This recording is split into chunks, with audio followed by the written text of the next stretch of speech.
എന്റെ റബ്ബിനറിഞ്ഞൂടെ എനിക്കെന്താ വേണ്ടതെന്ന്? ഇല്ലേ, എന്റെ ഉമ്മ എനിക്ക് നല്ലതല്ലാത്തത് തരുമോ? നമ്മൾ പറഞ്ഞില്ല, അതായത് തൊണ്ടയിൽ ടോൺസിൽസ് ബാധിച്ചൊരു കുഞ്ഞിങ്ങനെ ഐസ്ക്രീം കണ്ടപ്പോ കരയാണ്, ഉമ്മി എനിക്ക് ഐസ്ക്രീം വേണം. ഐസ്ക്രീം ഒന്നുമില്ല, ഐസ്ക്രീം ഒന്നും തരൂല. എന്താ ആ കുഞ്ഞെന്താ മനസ്സിലാക്കണത് ഉമ്മാനെ കുറിച്ച്? ഉമ്മാക്ക് എന്നോടൊരു, ആ ഉമ്മാനെ പോലെ സ്നേഹമുള്ള വേറൊരു ഉമ്മ അല്ലേ? ആ കുഞ്ഞിന് ഇങ്ങനെ സംഭവിക്കുന്ന ആർക്കറിയാം? എന്നാലും ഉപ്പാനേക്കാൾ എന്റെ ഭാര്യയേക്കാൾ മക്കളേക്കാൾ ഞാൻ എന്നെ സ്നേഹിക്കുന്നതിനേക്കാൾ എന്നെ സ്നേഹിക്കുന്ന ഒരു ഇലാഹ് എനിക്കുണ്ട്, ഒരു റബ്ബ് എനിക്കുണ്ട്. ഇല്ലേ? നിങ്ങൾ ചിന്തിച്ചു, അങ്ങനെ ഒരു റബ്ബ് എനിക്കില്ലേ?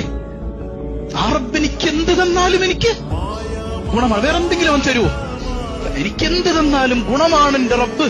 സയ്യിദുനാ റസൂലുള്ളാഹ് മനസ്സിലാക്കാൻ അല്ലാഹു തൗഫീഖ് നൽകട്ടെ.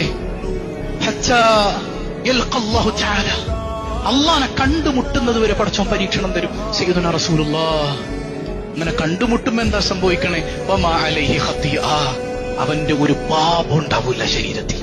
ചെയ്ത പാപങ്ങളൊക്കെ കഴുകിപ്പോയിട്ടുണ്ടാവും. എന്തുകൊണ്ട്?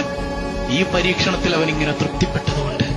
എന്തു പാപവും അല്ലാഹു കഴുകിക്കളയും. സയ്യിദുനാ വഹബീബുനാ റസൂലുള്ളാഹ്